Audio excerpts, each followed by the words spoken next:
Dan segala sesuatu telah diletakkannya di bawah kaki Kristus, dan Dia telah diberikannya kepada jemaat sebagai kepala dari segala yang ada. Jemaat yang adalah tubuhnya, yaitu kepenuhan Dia yang memenuhi semua dan segala sesuatu. Efesus 1 ayat 22 sampai 23. Kami Gereja Baptis Indonesia Getsemani, TPW Amanat Agung Jakarta, bersama mitra kami Heart Cry Missionary Society menyelenggarakan seri pendalaman Alkitab mengenai gereja dengan judul Gereja Kristus, Cara Kristus. Bab 4. Tuhan Yesus Kristus adalah kepala gereja.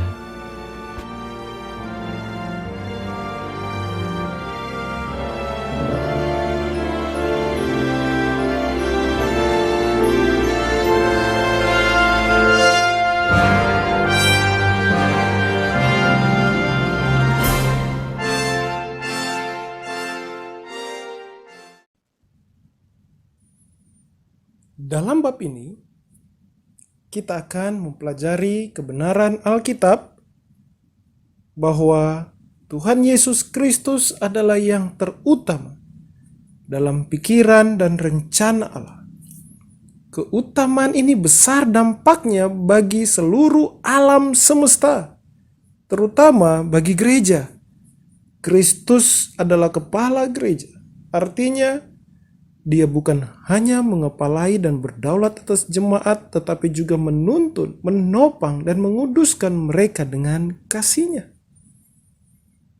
Mari kita dalami satu persatu kebenaran firman Allah, bahwa Tuhan Yesus Kristus adalah kepala gereja, melalui beberapa pertanyaan dan jawaban berikut.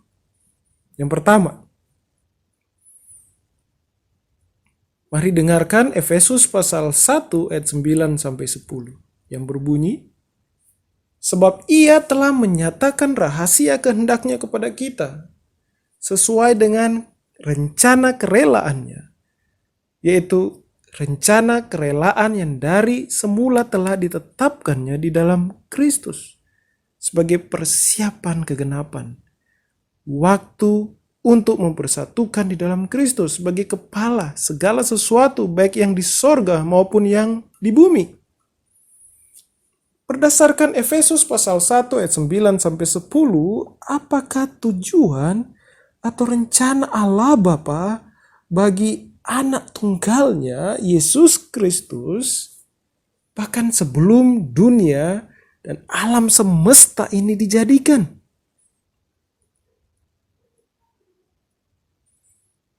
Jawabannya, kata mempersatukan di dalam bahasa Yunani,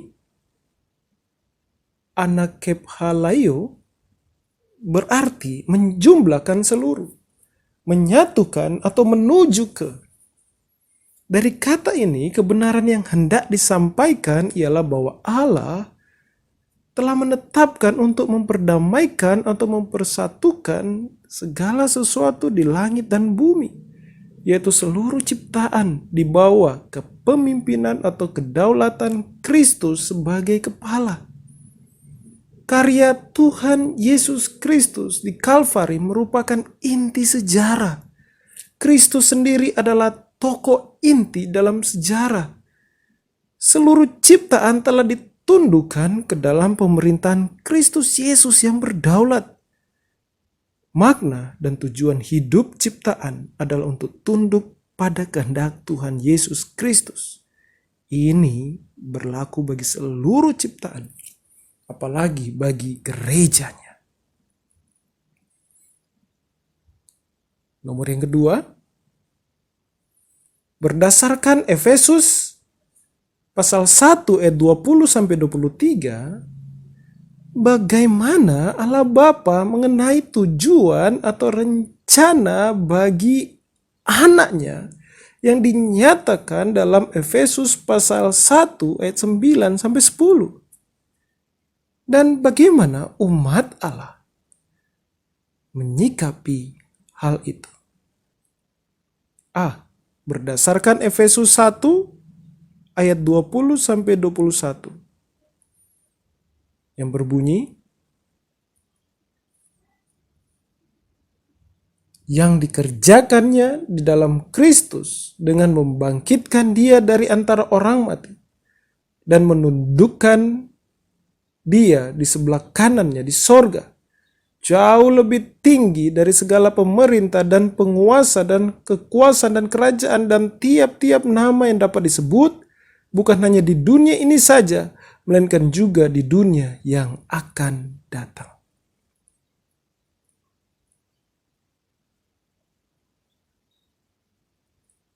Berdasarkan Efesus pasal 1 ayat 20 sampai 21, sekarang Allah sudah meninggikan Kristus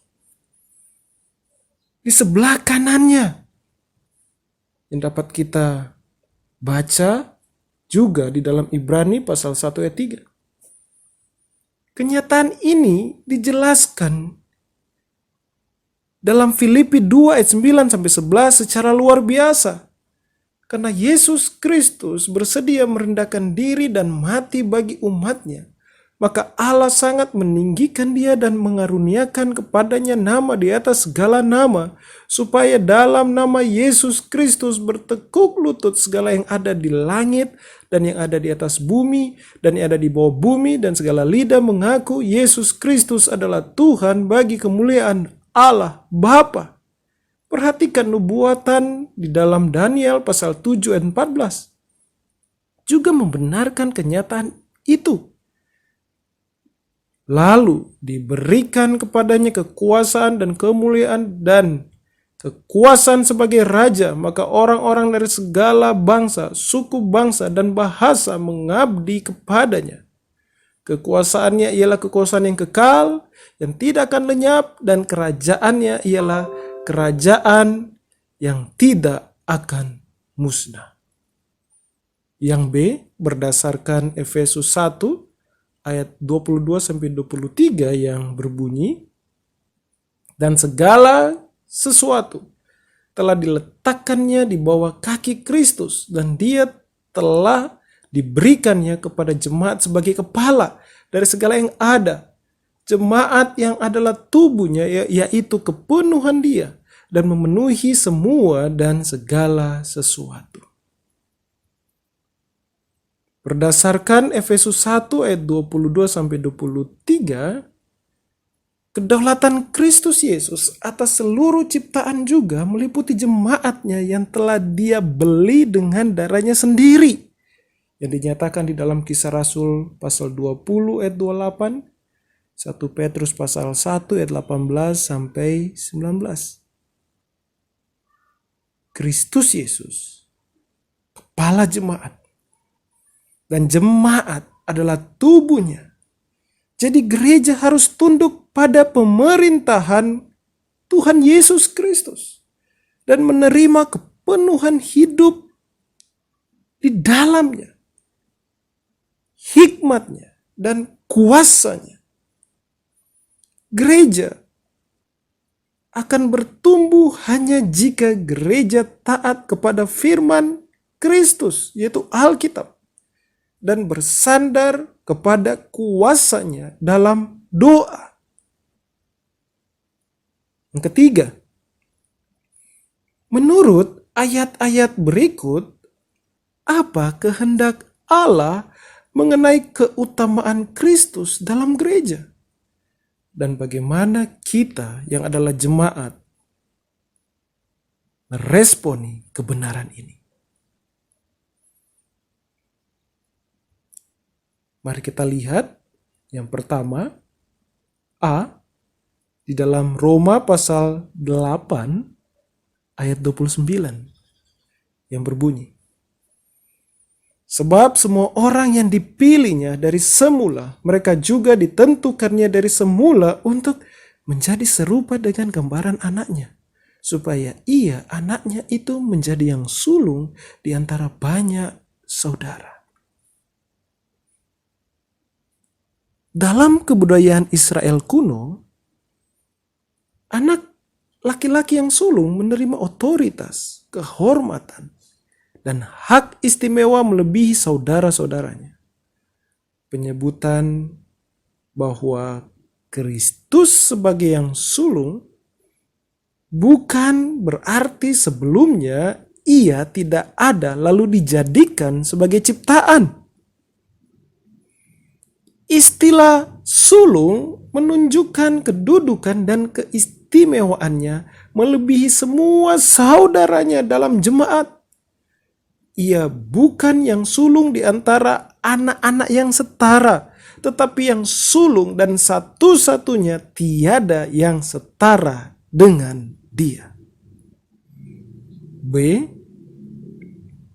Kolose pasal 1 ayat 16-18 yang berbunyi, karena di dalam dialah telah diciptakan segala sesuatu yang ada di sorga dan yang ada di bumi, yang kelihatan dan yang tidak kelihatan, baik singgasana maupun kerajaan, baik pemerintah maupun penguasa.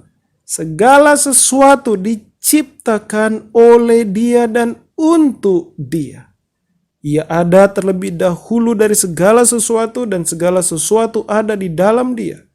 Ialah kepala tubuh, yaitu jemaat. Ialah yang sulung yang pertama bangkit dari antara orang mati, sehingga ia yang lebih utama dalam segala sesuatu. Berdasarkan firman Tuhan yang di atas, Kristus sudah ada sebelum segala sesuatu. Di dalam ayat yang ke-17. Semuanya dijadikan melalui Kristus dan bagi Kristus. Di dalam ayat yang ke-16. Segala sesuatu ditopang dalam Tuhan Yesus Kristus. Di dalam ayat yang ke-17. Dan Kristuslah yang pertama bangkit dan menang atas maut. Di dalam ayat 18. Karena itu tepatlah Kristus lebih utama dari segala sesuatu. Di dalam terjemahan ESV berkata, ia menjadi yang paling unggul atas segala sesuatu. Satu-satunya sikap gereja yang tepat terhadap keutamaan Tuhan Yesus Kristus adalah meninggikan Dia di atas segalanya, tunduk pada otoritasnya, dan menjadikan Dia pokok utama pemberitaan gereja. Selanjutnya, nomor yang keempat, dalam surat Efesus dan Kolose, kita mendapati 3 bagian yang mengajarkan sikap apa yang harus dan jangan dilakukan jemaat terhadap kepemimpinan Kristus Yesus. Kita akan merenungkannya bersama untuk mengetahui bagaimana sikap yang tepat terhadap kepemimpinan Kristus sebagai kepala. A. Berdasarkan Efesus pasal 4 ayat 15-16. Tetapi dengan teguh berpegang kepada kebenaran di dalam kasih, kita bertumbuh di dalam segala hal ke arah Dia, Kristus yang adalah kepala.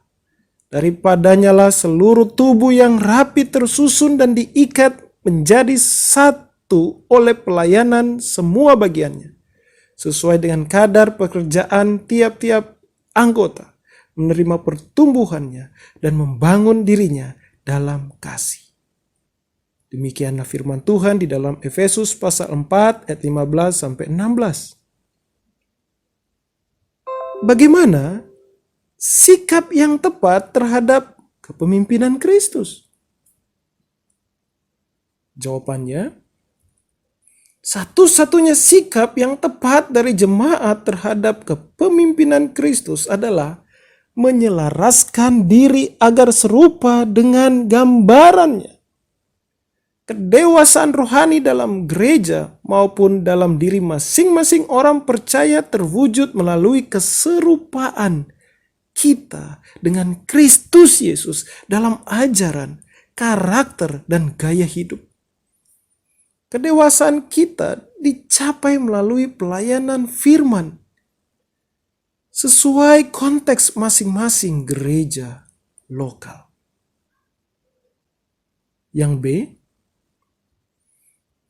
setelah merenungkan sikap yang tepat terhadap kepemimpinan Kristus, sekarang kita akan mempelajari Kolose pasal 2 ayat 8 dan ayat 18 sampai 19. Dan menemukan sikap apa yang jangan diperbuat terhadap kepemimpinan Kristus. Tuliskanlah pemikiran Anda mengenai ayat tersebut.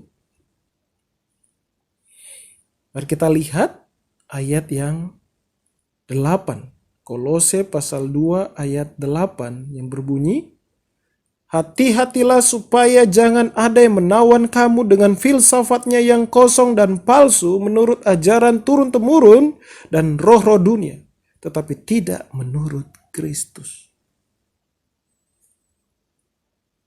Kata filsafat, ajaran turun-temurun atau tradisi, dan roh-roh dunia kemungkinan mengacu pada spekulasi, pendapat, dan ajaran manusia berdosa tanpa wahyu ilahi. Ajaran apapun yang bertentangan dengan ajaran Kristus Yesus, yang dasar, inti, dan tujuannya bukan Kristus, harus ditolak oleh gereja.